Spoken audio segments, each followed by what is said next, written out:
Do you believe na pipirmahan na talaga ni Pangulong BBM ang 2025 budget sa Lunes?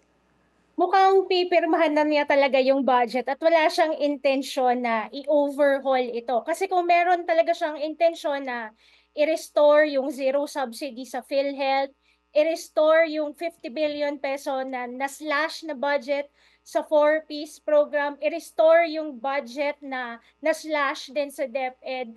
Ang pinakamabuti kasing ginawa niya, ibinalik niya ito sa BICAM at nag-reconvene sana ang BICAM. Wala kasing significant na maa-achieve ang presidential veto kasi komplikado yung proseso na pagdadaanan nito para ma-restore ang mga kung ano-anong budget slash ang mga major departments ng pamahalaan. At hindi lang yon, kasama doon ang mga nailipat sa unprogrammed appropriations ng mga strategic infrastructure projects na donor-funded at meron din itong government counterpart. So, malamang pipirmahan na talaga niya ito sa Lunes na walang significant na pagbabago ayon sa hinihiling ng maraming sektor ng lipunan. Okay, so yung mga pagtatapyas ay mananatiling tapyas. Yun ang sinasabi mo. Yes. Okay, so ikaw ba'y pabor doon sa pagtapyas ng medyo malaki sa pondo ng DepEd?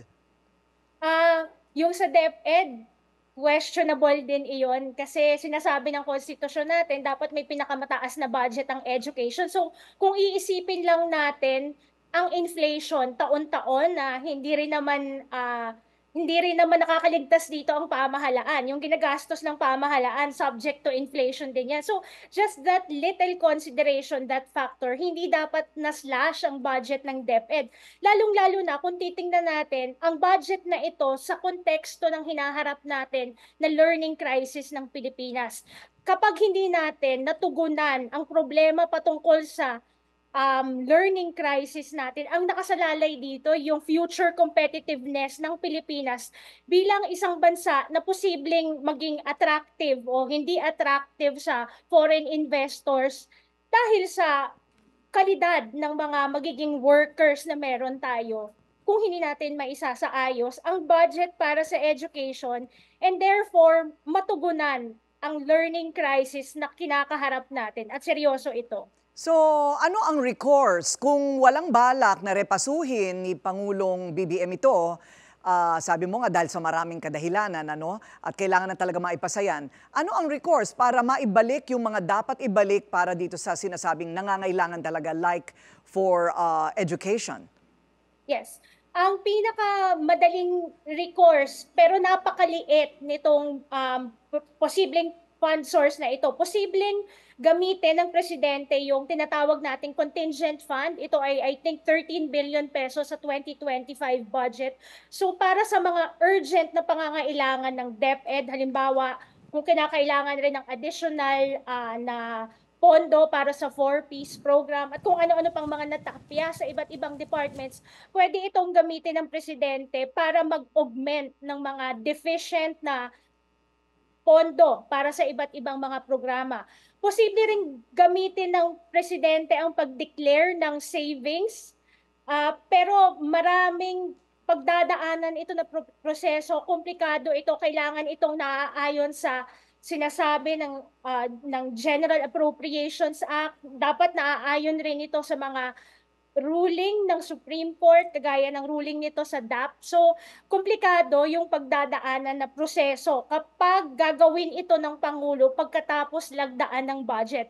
Kung wala namang savings at kung hindi gusto ng Presidente na gamitin ang contingent fund para sa mga urgent na pangangailangan ng ating lipunan, sa kasamaang palad, maghihintay tayo ng panibagong budget para sa 2026. Correct. Mamamaluktot muna tayo kung maikli ang kumot, sabi nga nila. Sang-ayon ba kayo sa hinalang posibleng magamit yung AKAP sa politika? Huling tanong na lamang yan ngayon, Zaiza.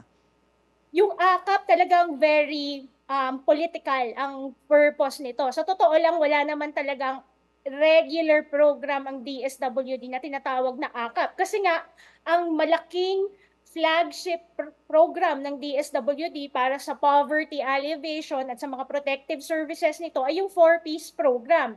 Kaya lang simula nung isang taon, biglang nagkaroon ng insertion ang BICAM para sa AKAP at gano'n na naman, ginawa na naman ito ngayong taon na ito ng BICAM doon sa niratify nila na 2025 budget. So, maaari itong gamitin na naman ng mga legislators para sa pamumulitika, pamimigay ng ayuda na kahit na sinasabi nila na ito ay dinidisburse o ginagastos naman ng DSWD, ang katotohanan naman yan, meron naman silang certain level of intervention. Sila yung pipili kung sino yung mga magiging beneficiaries. Yung mga beneficiaries, lalapit sa kanilang mga opisina, sasabihin ng mga legislators sa DSWD, okay, mag-release tayo ng pondo. So, ganun yung sistema ng pamimigay ng ayuda under the AKAP program. Hindi ito yung targeted na Selective, kumbaga, subsidy. selective. Selective, yes. Okay, siguro kailangan magpa-interview ka kay Pinky para mas mahaba. Ang dami kasing tanong pagdating dito sa papasa na at pipirmahan daw ni Pangulong Yes. BBM na 2025 budget sa Lunes. Samantala, maraming salamat, Public Finance Expert Zaiza Suzara.